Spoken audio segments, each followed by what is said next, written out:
అందరికీ నమస్కారం. వాజీ న్యూస్ కి స్వాగతం. ఈనాటి ముఖ్యాంశాలు చూద్దాం. సమస్యలు లేని విజయనగరంగా తీర్చిదిద్దుతాం, మరోసారి అవకాశం ఇవ్వమని కోరుతున్న కోలగట్ల.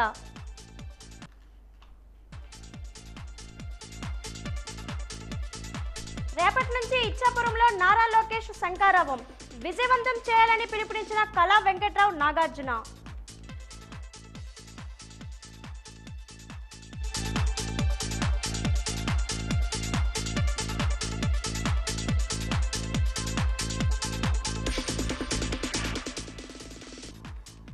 బాబామెట్లో కిడ్నాపింగ్ కు పాల్పడిన సుపారీ గ్యాంగ్ అరెస్ట్, నిందితులను మీడియా ముందు ప్రవేశపెట్టిన 2 టౌన్ పోలీసులు.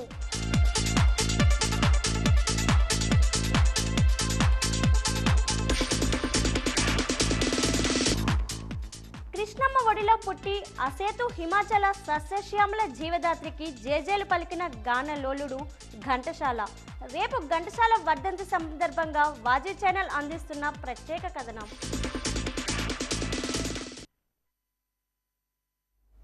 మరోసారి శాసనసభ్యునిగా ప్రజలకు అవకాశాన్ని ఇస్తే సమస్యలు లేని నగరంగా తీర్చిదిద్దుతానని డిప్యూటీ స్పీకర్ కోలగట్ల వీరభద్రస్వామి అన్నారు.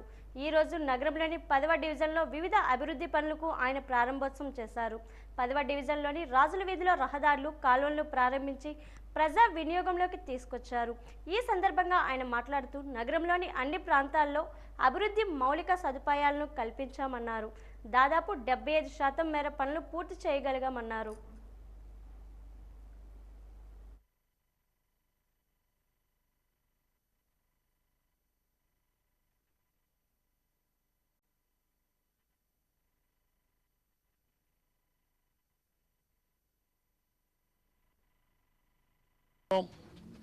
పదవ డివిజన్లో రాజుల వీధి ప్రాంతంలో రోడ్డు కాలువలు శంకుస్థాపన చేసి అవి పూర్తి చేసుకొని ప్రారంభోత్సవం కూడా చేసుకున్నామని తెలియజేయడానికి సంతోషిస్తున్నాం. జగన్మోహన్ రెడ్డి గారి ప్రభుత్వంలో మౌలిక సదుపాయాల కొరత లేకుండా పరిపాలన ప్రజలకు అందజేయాలన్న ఒక ఆలోచనతో ఈ సందు రోడ్లు కానీ, కాలువలు కానీ, లైటింగ్ కానీ, తాగునీరు కానీ సరఫరా చేస్తున్నాం. గడప గడప మన ప్రభుత్వం అనే కార్యక్రమం నిర్వహిస్తూ ప్రతి ప్రజల దగ్గరికి వెళ్ళి, ప్రతి ఇంటికి వెళ్ళి ప్రజలకు ఉన్న సమస్యలు తెలుసుకొని ఆ సమస్యలు పరిష్కరించమని రాష్ట్ర ముఖ్యమంత్రి జగన్మోహన్ రెడ్డి గారు ఇచ్చిన ఆదేశాలని అనుసరిస్తూ ఈ నియోజకవర్గంలో జరిగిన గడప గడప మన ప్రభుత్వ కార్యక్రమంలో గుర్తించిన సమస్యల్లో భాగంగా ఈ రాజుల వీధిలో ఈ రోడ్డు కాలువలు వేయడం జరిగిందని తెలియజేస్తూ 175% పనులు పూర్తి చేశాము. కరోనా లాంటి కష్టకాలంలో కూడా నిధులు తీసుకొచ్చి విజయనగరం అభివృద్ధి కోసం మా తాలూకా ప్రయత్నం అయితే పూర్తి స్థాయిలో మేము చేస్తున్నాము. అలానే ఇంకా రానున్న కాలంలో మరొకసారి విజయనగరంలో శాసనసభ్యునిగా మేము గెలిచి మళ్ళీ పరిపాలన మా చేతికిస్తే విజయనగరం సమస్యలు లేని విజయనగరంగా తయారు చేస్తామని ప్రజలకు తెలియజేస్తాం. రాష్ట్రంలో జరగబోయే శాసనసభ, పార్లమెంట్ ఎన్నికల తేదీలు విడుదలకు ముందే ఉత్తరాంధ్రలోని ప్రజా సమస్యలపై ఉమ్మడి శ్రీకాకుళం, విజయనగరం, విశాఖపట్నం జిల్లాల ప్రజా సంఘాల ప్రతినిధులు, ఉత్సాహవంతులు ప్రజా మేనిఫెస్టో తయారు చేయాలని ఉత్తరాంధ్ర చర్చా వేదిక కో కన్వీనర్ బీసెట్టి బాబ్జీ అన్నారు. గురుజాడ పబ్లిక్ స్కూల్లో పౌరవేదిక ఉపాధ్యక్షుడు పిడికల ప్రభాకర్ అధ్యక్షతన జరిగిన సమావేశంలో ఆయన మాట్లాడుతూ ఉత్తరాంధ్రలో అనేక ప్రజా సమస్యలు పేరుకుపోయిన పరిస్థితి నెలకొందని, వాటి పరిష్కారానికి నాయకులు దృష్టి సారించడం లేదని ఆవేదన వ్యక్తం చేశారు. ఉత్తరాంధ్రలోని సహజ వనరులు దోచుకోవడానికి స్థానికేతర ఎమ్మెల్యేలు, ఎంపీలుగా పోటీ చేస్తున్నారని, ప్రజా సమస్యలపై పోరాటం రాకుండా ప్రజలను మభ్యపెడుతున్నారని, steel factory, private Uttarandhra, Sujala Sravanthi, విభజన హామీలు ఎక్కడవక్కడే ఉన్నాయని అన్నారు. విజయనగరం జిల్లాలో ప్రాజెక్టులు పూర్తి కాలేదని, భీమసింగి షుగర్ ఫ్యాక్టరీని అక్రమంగా మూసివేశారని, కొటియా గిరిజనుల సమస్యల పరిష్కారం కాలేదని, జిల్లాకి క్యాన్సర్ ఆసుపత్రి అత్యంత అవసరమని అన్నారు. పూర్తి కాలేదు. భీమసింగి షుగర్ ఫ్యాక్టరీ మూతపడిపోతే ఎందుకు తెరవలేదు? గిరిజనులు చచ్చిపోతుంటే ఎందుకు వైద్యం అందలేదు? కొటియా మనకి ఒరిస్సాకి మధ్యలో కొటియా ఉంటే కొటియా గిరిజనులు ఇబ్బంది పడుతుంటే ఎందుకు పాలకులు పట్టించుకోవట్లేదు? ఇంత పిల్లడు అంత పిల్లడు గంజాయి తాగేస్తుంటే ఎందుకు పట్టించుకోలేదు? మద్యం ఏరులై పోరుతుంటే ఎందుకు మాట్లాడడం? రోడ్లు బాగోకపోతే ఎవరిని అడగాలి? ఇది రాజకీయం. ఇది మానేసి ఎస్కోట్ టికెట్ ఎవరికి వస్తుంది, గైతనారం ఎవరికి వస్తుంది, విజయనగరం ఎవరికి వస్తుంది, చీపురుపల్లి ఎవరికి, రాజాం ఎవరికి, హెచ్చర్లు ఎవరికి, లేకపోతే వాళ్ళ మేనల్లుడికి వస్తుందా, లేకపోతే వాళ్ళ మేనమాంకి వస్తుందా? ఇది చర్చ ఇది కాదు. ఇది ప్రజల అవసరాలు తీర్చే రాజకీయం అయితే ప్రజా సమస్యల మీద పరిష్కారం కావాలన్నది మన ఉద్దేశం. అందుకని ప్రజలతో పనిచేసే ప్రజా సంఘాలు పిలిచి అజెండా ఇచ్చాం. వీటిపైన మాట్లాడండి. ప్రజా సమస్యలపైన రాజకీయ పార్టీలు మాట్లాడాలి, అజెండా కూడా అదే కావాలి. ఇది కాకుండా పవన్ కళ్యాణ్ వచ్చినా, జగన్మోహన్ రెడ్డి వచ్చినా, చంద్రబాబు నాయుడు మరోసారి ముఖ్యమంత్రి అయిపోయినా ఈ సమాజంలో మార్పే రాదు. ప్రజలకు అధికారం వచ్చిన రోజు మార్పు, ప్రజలకు గెలిచిన రోజు మార్పు, ప్రజలకి మంచి ఆలోచనలు వచ్చిన రోజు మార్పు, చదువుకున్న ప్రతి ఒక్కరికి ఉద్యోగం వస్తే మార్పు, వ్యవసాయదారుడికి పంట పండిన తర్వాత లాభం వస్తే మార్పు. ఇది కాకుండా ఓటుకి 500 ఇచ్చినా, 200 ఇచ్చినా, లేకపోతే 2000 ఇచ్చినా, తాగబోయించినా మార్పు కాదు. అందులో కీలకంగా ఈరోజు ఉత్తరాంధ్ర చర్చా వేదిక కన్వీనర్గా ఈ ప్రజా సంఘాలన్నిటితోటి ఒక రౌండ్ టేబుల్ సమావేశం ఏర్పాటు చేసాం. పెద్ద ఎత్తున ప్రజలందరూ కూడా ప్రజల అజెండాను ఆలోచించాలని చర్చా వేదిక కన్వీనర్గా రేపు ఉదయం శ్రీకాకుళం జిల్లా ఇచ్చాపురం నుంచి లోకేష్ బాబు శంకారావం ప్రారంభం కానుందని టీడీపీ పోలిట్ బ్యూరో సభ్యులు మాజీ మంత్రి కిమిడి కళా వెంకట్రావు పేర్కొన్నారు. ఈ రోజు రాజాంలో తన కార్యాలయంలో ఏర్పాటు చేసిన విలేకరుల సమావేశంలో మాట్లాడుతూ జగన్మోహన్ రెడ్డి అరాచక అటవిక పరిపాలనపై లోకేష్ శంకారావం పూరించనున్నారని అన్నారు. పోలీస్, రెవెన్యూ వ్యవస్థలను చేతిలో పెట్టుకొని ప్రజలను భయభ్రాంతులకు గురి చేస్తున్నారని ఆగ్రహం వ్యక్తం చేశారు. సారా నిషేధిస్తాను అని చెప్పి ఇప్పుడు ఓట్లు అడగడానికి ఎలా సిద్ధం అవుతున్నారని ప్రశ్నించారు. కూరగాయలకు, హోటల్కు, ట్యాక్సులకు పేటీఎం ఉంది, కానీ ఇసుకకు పేటీఎం ఎందుకు లేదని ప్రశ్నించారు.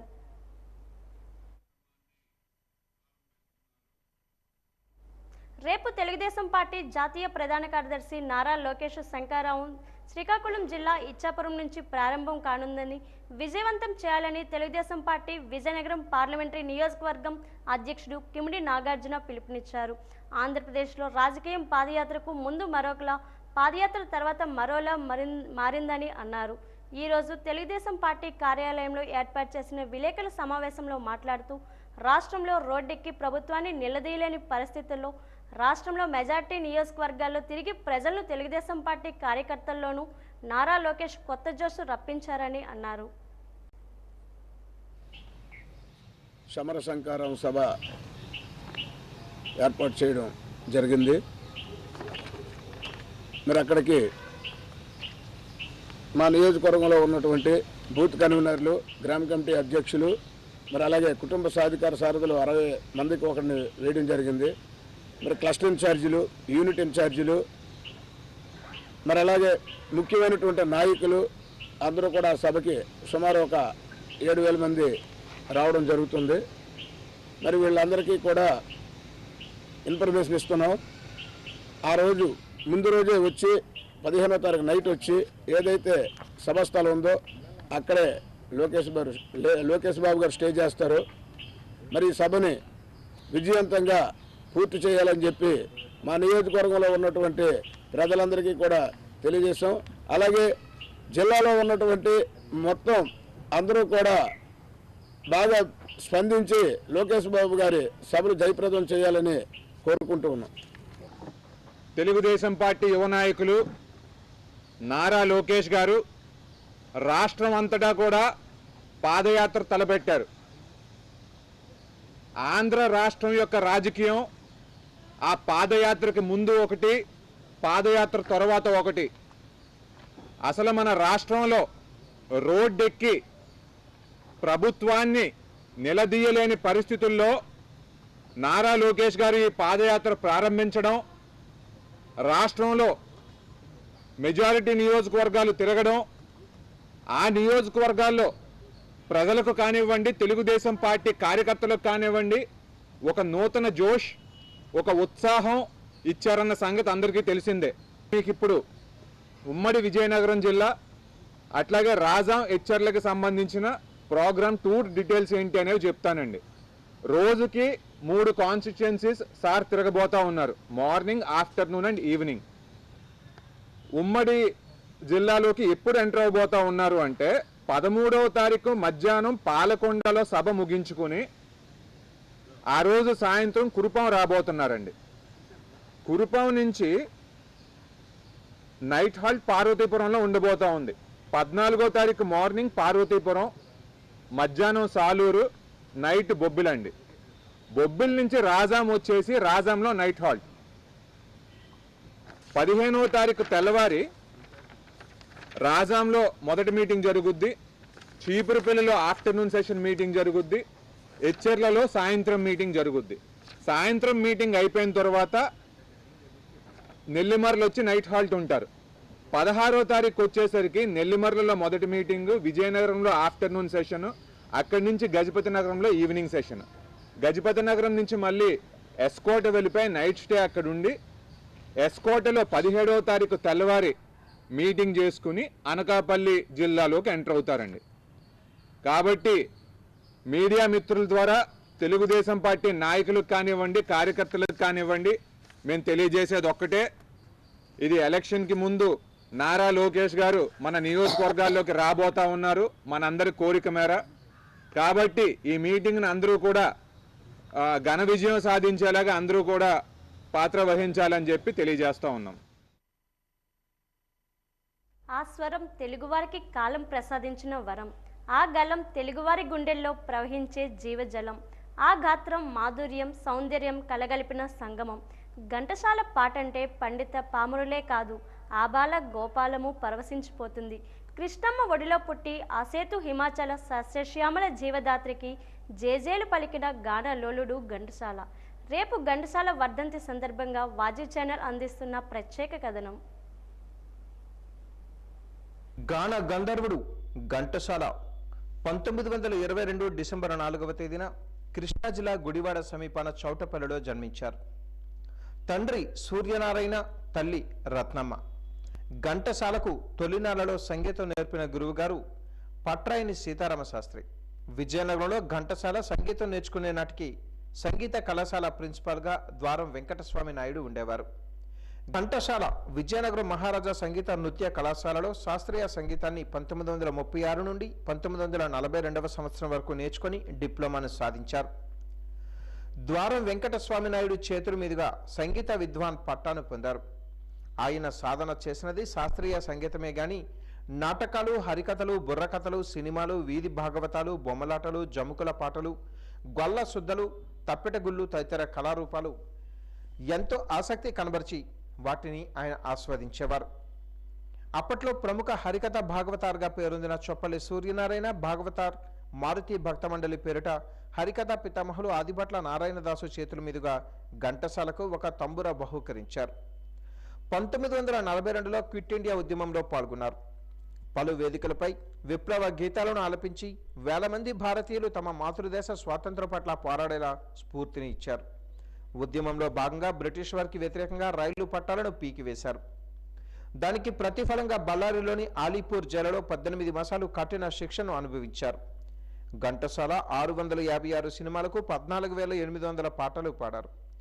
101 సినిమాలకు సంగీత దర్శకత్వం వహించారు. 1944లో సముద్రాల రాఘవాచార్యులు గారితో పరిచయం ఏర్పడిన తర్వాత ఆయన ప్రోత్సాహంతో మద్రాసు వెళ్లి సినీ రంగంలో ప్రవేశించారు. ఘంటసాల గాత్రాన్ని తొలిసారిగా ఆకాశవాణి ద్వారా పరిచయం చేసిన ఘనత బాలాంత్రపు రజనీకాంతరావు గారికి దక్కింది.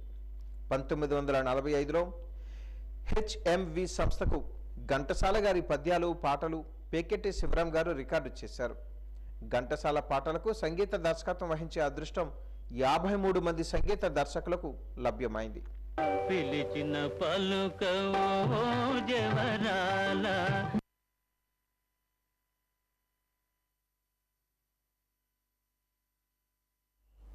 విజయనగరం జిల్లా మెంటాడు మండలం జక్కో గ్రామంలో సుమారు 21 లక్షల రూపాయలతో నూతనంగా నిర్మించిన రైతు భరోసా కేంద్రాన్ని ఉప ముఖ్యమంత్రి పీడిక రాజన్న దొర ప్రారంభించారు. ఈ సందర్భంగా ఆయన మాట్లాడుతూ రైతు భరోసా కేంద్రాల ద్వారా రైతులకు మెరుగైన సేవలు అందుతాయని అన్నారు. అనంతరం గ్రామంలో భూ సమస్యలు శాశ్వత పరిష్కారం మరియు అసెంట్ భూములకు యాజమాన్యపు హక్కులు కల్పించి 22A జాబితా నుంచి తొలగింపు మరియు భూమి లేని నిరుపేదలకు అతుకుబడి భూములను 104 ఎకరాల పట్టాల పంపిణీ కార్యక్రమం చేపట్టారు.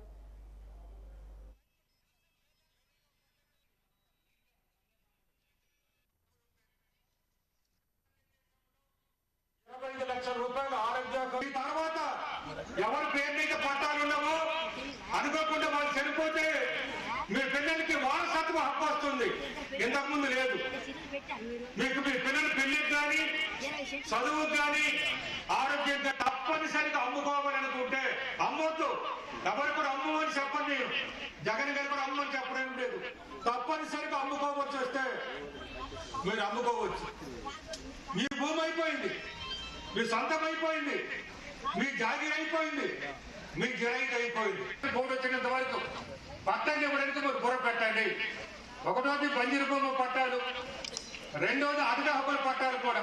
అది ఆంధ్ర పంచాయతీలో ఉన్నట్టే లోతుగడ్డ పంచాయతీలో అధిక హక్కుల పట్టాలు అడుగుతున్నారు. వాటి మీద కానీ మీరు దృష్టి పెట్టాలి. అలాగే ఇప్పుడు ఇల్లు పట్టాలి. జగ్గంలో చనిపోయిన మా నేస్తాలు, కోరాపల్లి నేస్తాలు ఉన్నారు. అలాగే పట్టాలు ఇచ్చి కూడా ఆ లేఅవుట్లో ఉన్నారు. ఇటువంటి అందరూ కూడా వాళ్ళు వచ్చినట్టుగా స్పందించాలి. మీరు ఇక్కడికి వచ్చిన వాళ్ళు కూడా ప్రజల కష్టాలు తెలుసు. ఎందుకు మీరు గిరిజన ప్రాంతం నుంచి వచ్చిన తహసీల్దార్ కాబట్టి గిరిజనులు ఎంత దుర్భర జీవితంలో ఉంటున్నారు కాబట్టి ఎక్కువ పట్టాలు అడిగే వాళ్ళందరికీ ఎక్కువ మంది గిరిజనులు. త్వరలోనే రాష్ట్రంలో ఎన్నికలు జరగనున్న నేపథ్యంలో చేరికలు జోరుగా సాగుతున్నాయి. పెద్ద ఎత్తున వైఎస్ఆర్ పార్టీ నుంచి తెలుగుదేశం పార్టీలోకి వలసలు వస్తున్నారు. విజయనగరం జిల్లా బొబ్బిలి మండలం అలజంగి గ్రామంలో సుమారు 400 కుటుంబాలు వైఎస్ఆర్ పార్టీకి వీడి బొబ్బిలి తెలుగుదేశం పార్టీ నియోజకవర్గ ఇన్ఛార్జ్ బేబీ నాయన సమక్షంలో తెలుగుదేశం పార్టీ తీర్థం తీసుకున్నారు. బొబ్బిలి మండలం అలజంగి గ్రామానికి సంబంధించిన సుమారు 400 కుటుంబాలు అలజంగి, వెలగవలస గ్రామాల తెలుగుదేశం పార్టీ ముఖ్య నాయకులు, కార్యకర్తలు, జనసేన పార్టీ నాయకులు, కార్యకర్తలు, మహిళా మనులు అందరితో కలిసి భారీ జన సందోహంతో బొబ్బిలికోటలో వచ్చి బేబీ నాయన సమక్షంలో తెలుగుదేశం పార్టీ కండువాలు వేసుకున్నారు. పార్టీలో చేరిన వారిలో అలజంగి గ్రామానికి చెందిన సర్పంచ్ రేజేటి భద్రమ్మ, ఎంపీటీసీ రేజేటి బుజ్జి తదితరులు ఉన్నారు. ఈ కార్యక్రమంలో తెలుగుదేశం పార్టీ రాష్ట్ర కార్యనిర్వాహక కార్యదర్శి అల్లాడ భాస్కర్ రావు, మండల పార్టీ అధ్యక్షుడు వాసిరెడ్డి సత్యనారాయణ తదితరులు పాల్గొన్నారు.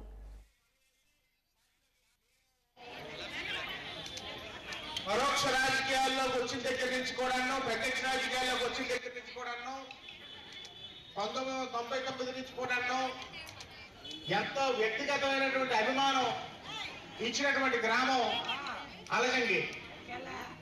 ప్రత్యేకించి నాన్నగారు 1962లో ఎంపీగా పోటీ చేసినప్పుడు అవనివ్వండి, 1967లో తాతగారు పువ్వుగుర్తు మీద స్వతంత్ర అభ్యర్థిగా పోటీ చేసినప్పుడు అవనివ్వండి, లేకపోతే 2004 నుంచి 2019 వరకు మరి నా సోదరుడు సుజయ్ కృష్ణ గారు ఎమ్మెల్యేగా మంత్రిగా పనిచేసినప్పుడు అవనివ్వండి, నాకు వ్యక్తిగతంగా అవనివ్వండి, ప్రతి ఒక్క అల్జంగి గ్రామస్తుడు ఎప్పుడు కూడా నన్ను మా రాజ కుటుంబాన్ని గుండెల్లో పెట్టుకొని అభిమానించి ప్రేమించినటువంటి ఘనత మీ అల్జంగి గ్రామంకు దక్కుతుందని మీ సగర్వంగా ఈ సభాముఖంగా మీకు తెలియజేసుకుంటాను.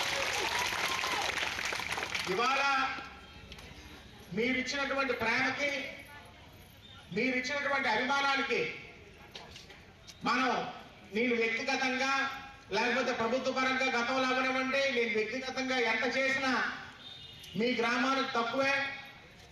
మనం నమ్ముకున్నటువంటి ఆ భగవంతుడిని నేను ఒకటే కోరుకుంటున్నాను, ఈ శేష జీవితంలో కూడా మీకు అదే విధమైనటువంటి సేవలు అందించి మీ గుండెల్లో ఒక శాశ్వతమైనటువంటి స్థానం నేను సంపాదించుకునే విధంగా మిమ్మల్ని బాగు చేయాలని, మీ గ్రామాన్ని బాగు చేయాలని. నగరంలోని 13వ డివిజన్లో కొత్తపేట కూరాకులు వీధిలో పలు అభివృద్ధి పనులకు డిప్యూటీ స్పీకర్ కోలగట్ల వీరభద్రస్వామి ప్రారంభోత్సవం చేశారు.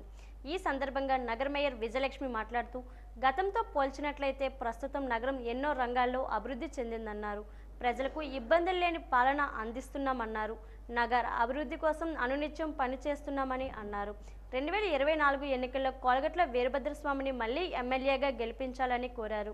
ఈ కార్యక్రమంలో రాష్ట్ర పరిశ్రమల అభివృద్ధి మండలి డైరెక్టర్ బంగారు నాయుడు, జోనల్ ఇన్ఛార్జీలు ముద్దాడ మధు, స్థానిక కార్పొరేటర్లు ఇసురపు రేవతీదేవి, రామకృష్ణ, మహేష్ తదితరులు పాల్గొన్నారు.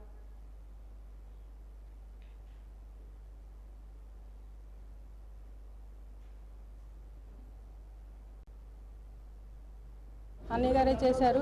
ప్రారంభోత్సవాలు కూడా అన్నయ్య గారి చేతి మీదే జరగడం చాలా సంతోషంగా ఉంది. ఎందుకంటే గడప గడప వచ్చేటప్పుడు చెప్పిన సమస్యలకు గాను అలాగే 10వ డివిజన్లోని ఈరోజు రోడ్లు అలాగే డ్రైనేజీలు ప్రారంభించడం జరిగింది. అలాగే 13వ డివిజన్లోని మౌలిక వసతుల గురించి అన్నయ్య గారు ఇక్కడ ఈ సమస్యలు ఉన్నాయని చెప్పిన వెంటనే మున్సిపాలిటీ నుంచి సాధారణ నిధుల నుంచి 30 లక్షలు కేటాయించి ఇక్కడ ఈ కొత్తపేట కోరాకుల వీధి, గొల్ల వీధి ఇక్కడి నుంచి సీసీ రోడ్లు, సీసీ డ్రైన్లు వేయడం జరిగింది. అలాగే ఏ సమస్యలైనా ఉంటే అన్నయ్య గారికి చెప్తే ఆ సమస్యలు వెంటనే పరిష్కరిస్తారని చెప్పడం నిజంగా మన అదృష్టంగా భావిస్తున్నాం. ఎందుకంటే గతంలో చూసుకుంటే ఎవరైనా సరే ఏ సమస్యలైనా ఉంటే చెప్పడానికి భయపడేవారు. సమస్యలు ఉంటే నాకు చెప్పండి, ఆ సమస్యలు పరిష్కరించే దిశగా నేను సమస్యలు పరిష్కరిస్తానని చెప్పి ఎమ్మెల్యే దొరకడం నిజంగా మన అదృష్టంగా భావిస్తున్నాం. గతంలో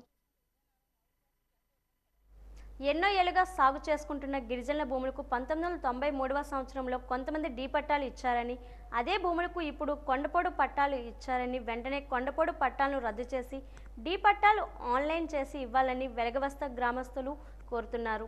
ఈరోజు తనవ గ్రామంలో పెద్ద ఎత్తున నిరసన చేపట్టారు. ఈ సందర్భంగా సిపిఎం పార్టీ నాయకులు రాము మాట్లాడుతూ ఇదే సమస్యపై పలుమార్లు అధికారులకు విన్నవించుకున్నా ఇప్పటిదాకా పట్టించుకునే నాదుడే లేరని ఆవేదన వ్యక్తం చేశారు.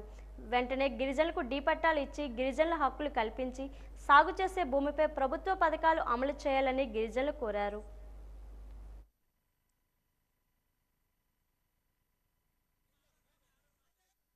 గతంలో టీడీపీగా ఉన్న పాలనలో ఎంపీపీ అనే మేడం గారు ఒక మేడం గారు ఉండే గతంలో ఆ మేడం గారు అయితే గ్రామానికి తిరిగి సమస్యలు తెలుసుకునేది. ఇప్పుడు ఈ పాలనలో వైసీపీ పాలనలో మాత్రం ఎంపీపీ ఎవరో కూడా మాకు తెలియదు. ఇప్పుడు దాకా ఏ గ్రామంలో తిరిగింది కూడా మేము చూడలేదు. ఇప్పుడే మాకు చాలా సమస్యలు ఉన్నాయి. ఎవరికి చెప్పుకుందామన్నా చెప్పడానికి మాకు అవకాశం లేదు. కనుక మాకు ఇప్పుడు ఈ ఎంపీపీ ఎవరో మాకు తెలియకపోవడం వల్ల ఇప్పుడు మా సమస్యలు చెప్పుకోవాలన్నా సరే చాలా ఇబ్బందిగా ఉంది. అలాగే ఇప్పుడు మా సమస్యల్ని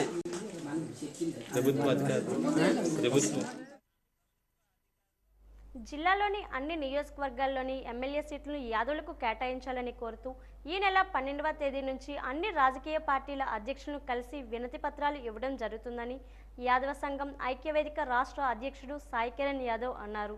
నగరంలోని ఒక ప్రైవేట్ హోటల్లో ఆయన మీడియాతో మాట్లాడారు. ఫిబ్రవరి 12న వైసీపీ జిల్లా అధ్యక్షుడిని, ఫిబ్రవరి 14న టీడీపీ జిల్లా అధ్యక్షుని, ఫిబ్రవరి 16వ తేదీన బీజేపీ జనసేన పార్టీల అధ్యక్షులను కలుస్తామన్నారు. ప్రతి నియోజకవర్గంలో యాదవుల ఓట్లు ఎక్కువగా ఉన్నాయన్నారు. రాజకీయాలు అతీతంగా యాదవ సంఘం ఐక్యవేదిక పనిచేస్తుందన్నారు. అన్ని రాజకీయ పార్టీలు టికెట్లను యాదవులకు కేటాయించాలని కోరారు. ప్రధానంగా విజయనగరం నియోజకవర్గాన్ని యాదవులకు కేటాయించాలని డిమాండ్ చేశారు. మీడియా సమావేశంలో ఐక్యవేదిక రాష్ట్ర ఉపాధ్యక్షుడు గణేష్ యాదవ్ తదితరులు పాల్గొన్నారు.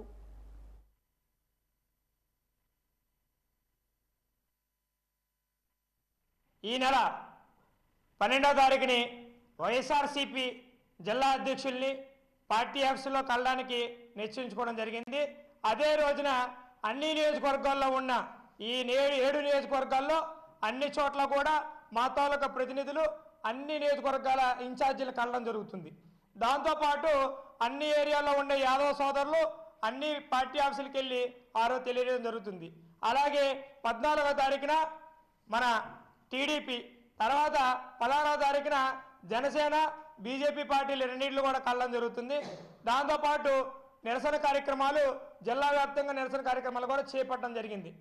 ఒకటే చెప్తున్నాం, మేము ఆల్రెడీ మీకు ముందస్తుగా సూచనలు ఇస్తున్నాం. ఆల్రెడీ మేము ఫోన్ చేయడం జరిగింది, కొంతమందిని కలడం జరిగింది.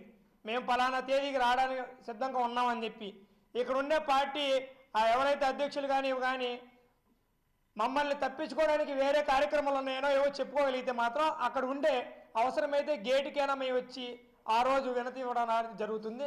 అవసరమైతే వినూత్నంగా పార్టీ ఆఫీసుల ముందు నిరసన కూడా చేయడానికి మేము సిద్ధంగా ఉన్నాం.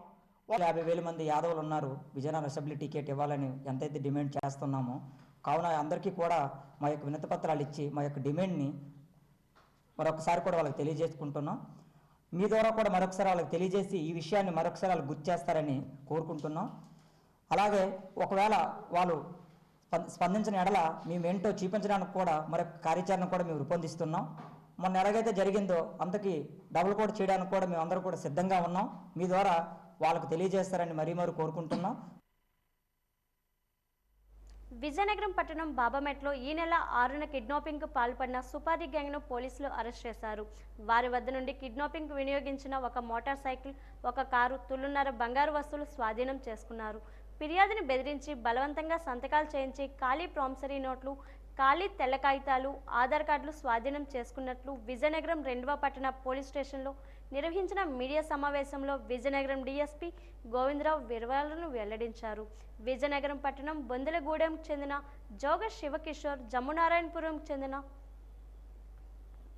కటకకోటి సతీష్ కుమార్ అనే వ్యక్తి షాపును అద్దెకి తీసుకొని మంచినీటి సరఫరా చేసే వ్యాపారం నిర్వహించానన్నారు. ఈ క్రమంలో ఇరువురి మధ్య స్నేహం ఏర్పడంతో ఫిర్యాది ఆయన జోగ శివకిషోర్ వద్ద నుంచి 7 లక్షలు అప్పుగా తీసుకున్నట్లు, సకాలంలో అప్పును చెల్లించకపోవడంతో ఫిర్యాది జోగ కిషోర్ కోర్టులో కటకకోటి సతీష్పై కేసు వేశాడన్నారు. ఈ కేసును తీవ్రంగా పరిగణించి జిల్లా ఎస్పీ ఎం దీపిక ఆదేశాలతో 2వ పట్టణ సిఐ కోరాడ రామారావు ఆధ్వర్యంలో ఎస్ఐలు ఐ దుర్గాప్రసాద్, రాజేష్ మరియు ఇతర పోలీస్ అధికారులు సిబ్బంది చాకచక్యంగా వ్యవహరించి కిడ్నాప్ కేసు మిస్టరీని ఛేదించారన్నారు.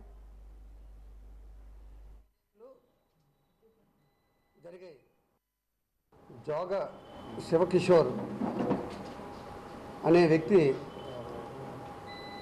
గతంలో మన జమ్మునారాయణపురం దగ్గర కె సతీష్ అనే ఆసాం దగ్గర వాటర్ ప్లాంట్ నిమిత్తం ఆయన ఒక షాప్ తీసుకొని అక్కడ వాటర్ ప్లాంట్ పెట్టడం జరిగింది. ఆ క్రమంలో వీళ్ళిద్దరికి బాగా పరిచయం ఏర్పడి వీళ్ళిద్దరికీ ఆర్థిక లావాదేవీలు జరిగాయి.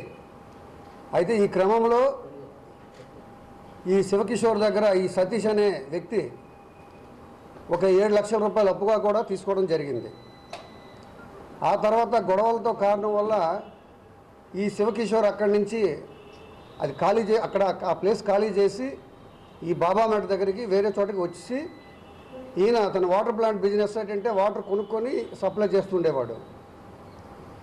ఈ విధంగా వీళ్ళిద్దరికీ ఈ డబ్బుల విషయం చాలా గొడవ కోర్టులోను, సివిల్ కోర్టులోను, అలాగే చాలా దగ్గర గొడవలు కూడా జరుగుతుండేవి. ఒక బైక్తో 2 వ్యక్తులు వచ్చారు. 2 వ్యక్తులు వచ్చి జస్ట్ ఈ శివకిషోర్ ఏమో తన ఓమ్ని వెహికల్తో ఇలా జస్ట్ అక్కడ ఎక్కి వెళ్ళేటప్పుడు కావాలని వీళ్ళు ఆ బండికి గుద్దడం జరిగింది. వాళ్ళు పడిపోయారు, 2 పడిపోయారు. అప్పుడు ఈ శివకిషోర్ ఈ కంప్లైంట్ ఏమో ఆ దిగి వాళ్ళని ఎవరు ఏంటి అడిగే క్రమంలో ఇంతలో మరొక 2 ఏమో ఏం చేశారంటే కారులో, స్విఫ్ట్ డిజైర్ కారులో వచ్చి ఈ కంప్లైంట్ ఏమో బలవంతంగా కిడ్నాప్ చేసి ఆ కారులో తీసుకెళ్ళిపోవడం జరిగింది. అతన్ని కొట్టి భయపెట్టి ఆయన దగ్గర ఉన్న గోల్డ్ ఆభరణాలు, ఒక తులమున్నర చైను ప్లస్ 2 రింగ్స్ వీళ్ళు బలవంతంగా లాక్కొని, అంతేకాకుండా బలవంతంగా ప్రామిసరీ నోట్లు ఒక 15 ఎంటీ ప్రామిసరీ నోట్ల మీద సంతకాలు పెట్టించారు. అలాగే ఒక 15 ఆధార్ కార్డుల మీద కూడా సంతకాలు పెట్టించారు. అదేవిధంగా ఒక 4 వైట్ ఎంటీ పేపర్స్ మీద కూడా సంతకాలు పెట్టించి ఆయన్ని హ్యాండ్లింగ్ చేసి కుట్టి అక్కడి నుంచి వాడిని కింద పెట్టేసి వీళ్ళు తప్పించుకున్నారనమాట. ఎవరైతే మెయిన్ ముద్దాయి ఉన్నాడో A1 సతీష్ని, కె సతీష్ని ఇక్కడ మన దాసనపేట FC గోడౌన్ దగ్గర అరెస్ట్ చేసి ఆయన దగ్గర ఒక బైకు సీజ్ చేయడం జరిగింది. అలాగే ఆయన కన్ఫ్యూషన్ మీద మిగతా ముద్దాయిల్ని ఇక్కడ మన జమ్మునారాయణపురం దగ్గరలో గల ఈ సింగపూర్ సిటీ ఆ ముత్యాలమ్మ గుడి దగ్గరలో ఈ మిగతా ముద్దాయిల్ని అరెస్ట్ చేసి వాళ్ళ దగ్గర ఉన్న ఈ వెహికల్ కూడా స్వాధీనపరచుకోవడం జరిగింది.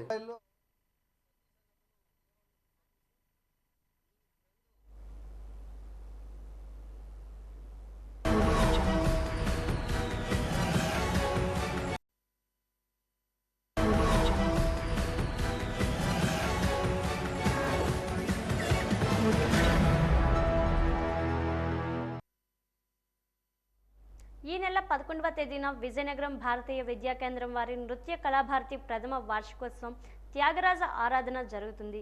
ఈరోజు విజయనగరం మహారాణిపేటలో ఉన్న విజ్ఞాన భారతి భారతీయ విద్యా కేంద్రం వారి నృత్య కళాభారతి పెట్టి ఏడాది పూర్తవుతుందని నృత్య కళాభారతి ఇన్ఛార్జ్ ఏడుకొండలు తెలిపారు. ఆ మర్నాడే విజ్ఞాన భారతి పాఠశాల స్పోర్ట్స్ డే కూడా ఉంటుందని స్కూల్ ప్రిన్సిపల్ విమల తెలిపారు.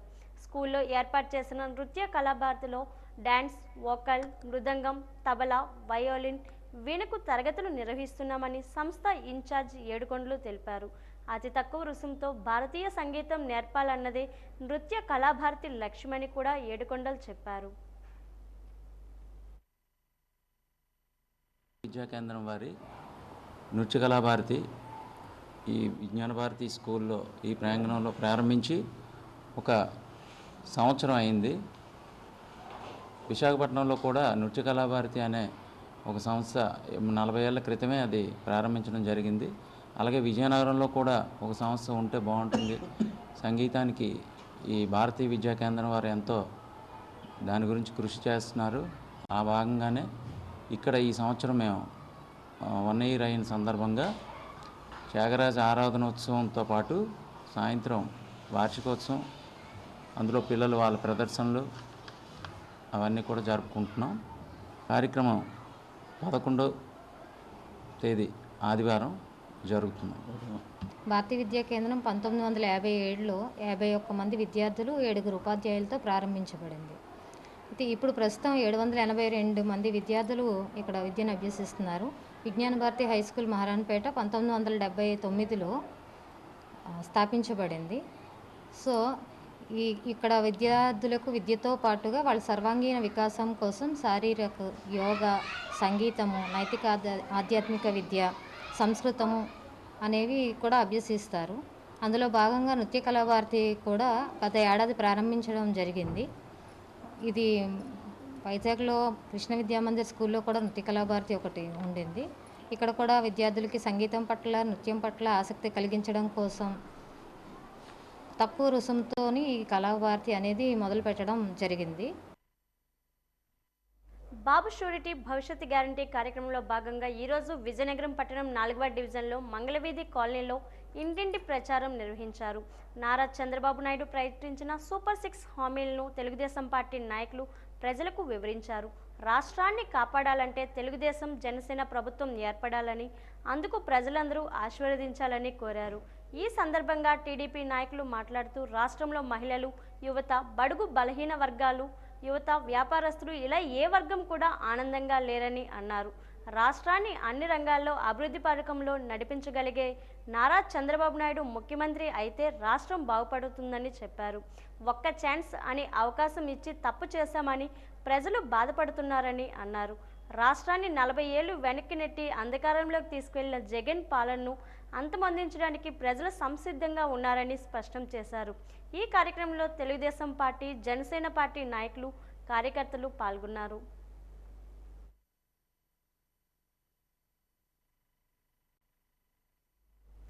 దేశానికి ప్రధానిగా ఎనలేని సేవలు అందించిన ఉమ్మడి తెలుగు రాష్ట్రాల ముద్దుబిడ్డ పివి నరసింహారావుకి భారతరత్న అవార్డు రావడం ఎంతో గర్వించదగ్గ విషయం అని పిసిసి అధికార ప్రతినిధి మువ్వల శ్రీనివాసరావు పేర్కొన్నారు. ఈరోజు మీడియాతో మాట్లాడుతూ భారతరత్న పురస్కారం పివి నరసింహారావు కూర్చొని నేపథ్యంలో ఏపీ ముఖ్యమంత్రి జగన్ తీరు ఆక్షేపణీయమని, పివి నరసింహారావుకి భారతరత్న అవార్డు వచ్చింది, దీని మీద మీ స్పందన ఏమిటి అని ఢిల్లీలో అడిగినప్పుడు పక్కనున్న వాళ్ళు చెప్పారు. జగన్ చెప్పడం సిగ్గుచేటు అని విమర్శించారు. భారతదేశానికి ఎనలేని సేవలు అందించినటువంటి మాజీ ప్రధానమంత్రి వర్యులు గౌరవనీయులు పివి నరసింహారావు గారికి భారతరత్న అవార్డు రావడం చాలా గర్వించదగ్గ విషయం. మరి అటువంటిది నిన్న ఢిల్లీలో మన ఆంధ్రప్రదేశ్ ముఖ్యమంత్రి జగన్మోహన్ రెడ్డి గారిని మీడియా ప్రతినిధులు ఈ విషయమే అడిగినప్పుడు మరి పివి నరసింహారావు గారికి భారతరత్న అవార్డు వచ్చింది, దీని మీద మీ స్పందన ఏంటని అడిగినప్పుడు ఆయన నా పక్కన చెప్తారు అని చెప్పి వెళ్ళిపోవడం చాలా సిగ్గుచేటు. భారతరత్న మాజీ ప్రధాని పివి నరసింహారావు గారికి ఇది ఘోర అవమానం చేసినట్లే అవుతుంది. డిఎస్ఏలో అప్రెంటిస్ విధానాన్ని రద్దు చేయాలి, పోస్టుల సంఖ్యలను పెంచాలని యూటీఎఫ్ రాష్ట్ర కార్యదర్శి రెడ్డి మోహన్ రావు డిమాండ్ చేశారు. యూత్ హాస్టల్లో జిల్లా అధ్యక్షులు జేఆర్సీ పట్నాయక్ ఆధ్వర్యంలో జరిగిన జిల్లా కార్యవర్గ సమావేశంలో ఆయన మాట్లాడుతూ ప్రభుత్వం ఎట్టకేలకే విడుదల చేసిన డిఎస్సి నోటిఫికేషన్లో జీవో నెంబర్ 56 ద్వారా 2 సంవత్సరాల అప్రెంటిస్ విధానాన్ని తిరిగి ప్రవేశపెట్టడం అన్యాయం అని ఆరోపించారు. గతంలో ఉపాధ్యాయుల పోరాటం ఫలితంగా అప్రెంటిస్ విధానం రద్దు చేస్తే మళ్ళీ ఇప్పుడు అప్రెంటిస్ విధానాన్ని ప్రవేశపెట్టడం దారుణమని అన్నారు. జిల్లా ప్రధాన కార్యదర్శి జేఏవీఆర్కే ఈశ్వరరావు కార్యదర్శి నివేదిక ప్రవేశపెడుతూ ఓపీఎస్ అమలు చేయాలని పేర్కొన్నారు. ఈ సమావేశంలో రాష్ట్ర కార్యవర్గ సభ్యులు కె విజయ్ గౌరీ తదితరులు పాల్గొన్నారు. అప్రెంటిస్ అని పేరు పెట్టి చేయడాన్ని మేము వ్యతిరేకిస్తున్నాం. దీన్ని మార్పుడు చేసుకోవాలని చెప్పి కోరుతున్నాం. అదేవిధంగా మున్సిపల్ సర్వీస్కి సంబంధించి జీవో నెంబర్ 7, 8, 9, 10తో 2016లో ఏదైతే ఉందో దాని ప్రాప్తికి సర్వీస్ రూల్స్ అయితే ఇవ్వడం జరిగింది.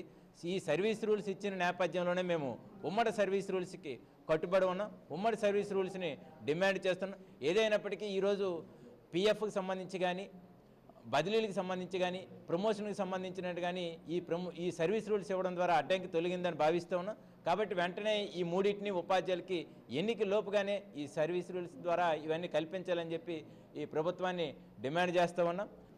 ప్రజలందరికీ తెలియజేస్తాను. ఓట్ ఫర్ ఓపీఎస్ అనే ఒక నినాదంతో మేము ఈ కార్యక్రమాన్ని చేపడుతూ ఉన్నాం.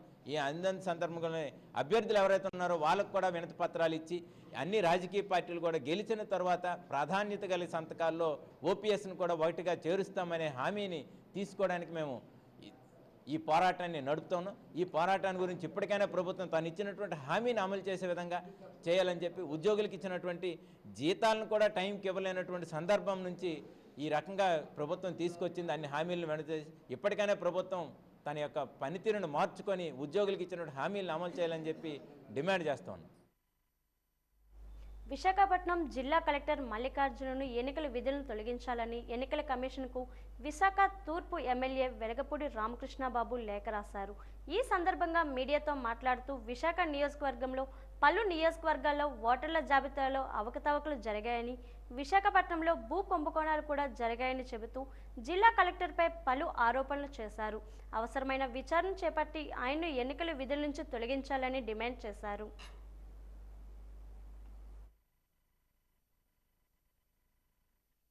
జాబితాలపై అన్ని నియోజకవర్గాల్లో అవకతవకలే కాకుండా విశాఖ నగరంలో అనేక భూ కుంభకోణాలకు కూడా ఈయన కారకుడు మీ అందరికీ తెలుసు.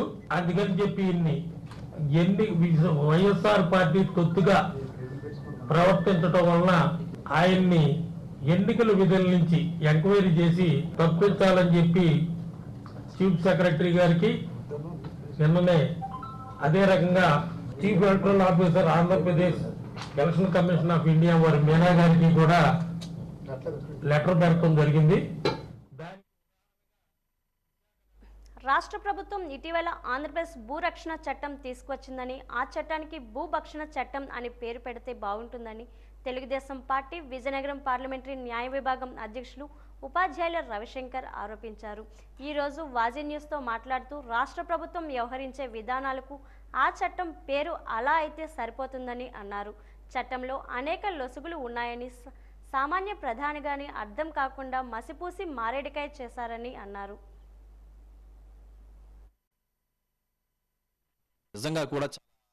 నిజంగా కూడా చాలా చీకటి జీవోతో తీసుకొచ్చిన చట్టం ఇది. ఈ చట్టాన్ని ఇట్టి పరిస్థితుల్లో దీన్ని రిపీల్ చేయాల్సిందే. దీన్ని ఆల్మోస్ట్ స్టేట్లో కూడా చాలా బార్ అసోసియేషన్స్ ఏవైతే ఉన్నాయో అవన్నీ కూడా హైకోర్టులో రిట్ పిటిషన్స్ కూడా దాఖలు చేయడం జరిగాయి. దాని మీద అయితే టెంపరీగా కూడా హైకోర్టు ఏంటంటే దాన్ని బేస్ చేసుకుని సివిల్ కోర్టులో దావాలు ఏవైతే ఫైల్ అవుతాయో వాటి మీద నెంబరింగ్ ఇవ్వకుండా అల్లరి పెడుతున్నారన్న సందర్భంలో వాటి వరకు మాత్రం పరిధి అయితే మాత్రం ప్రస్తుతానికి స్టే చేసింది. సివిల్ కోర్టు పరిధి ఈ రోజుకైతే ఉంది. కానీ ల్యాండ్ యాక్ట్ ఇంప్లిమెంట్ చేయడం రెవెన్యూ మంత్రి గారు నిన్న మొన్న కూడా ఒక స్టేట్మెంట్ ఇచ్చారు.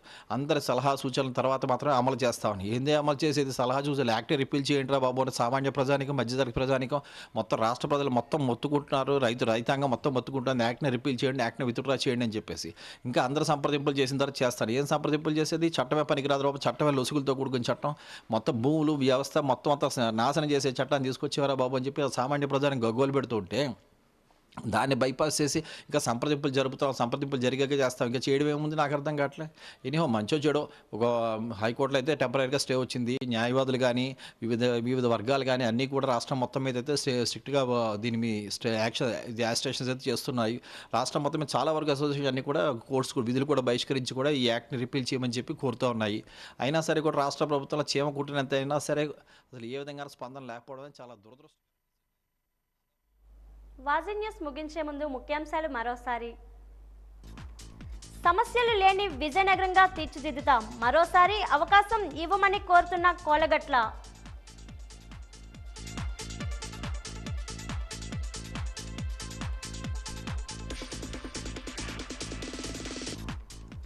రేపటి నుంచి ఇచ్చాపురంలో నారా లోకేష్ శంఖారావం, విజయవంతం చేయాలని పిలుపునిచ్చిన కళా వెంకట్రావు నాగార్జున.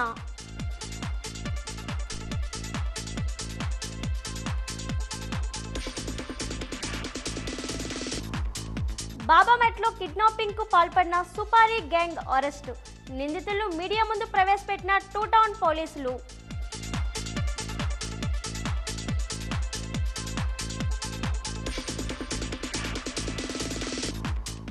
కృష్ణమ్మ ఒడిలో పుట్టి అసేతు హిమాచల సస్యశ్యామల జీవదాత్రికి జేజేలు పలికిన గాన లోలుడు ఘంటసాల. రేపు ఘంటసాల వర్ధంతి సందర్భంగా వాజీ ఛానల్ అందిస్తున్న ప్రత్యేక కథనం. వాజీ వార్తలు ఇంతతో సమాప్తం. నమస్కారం.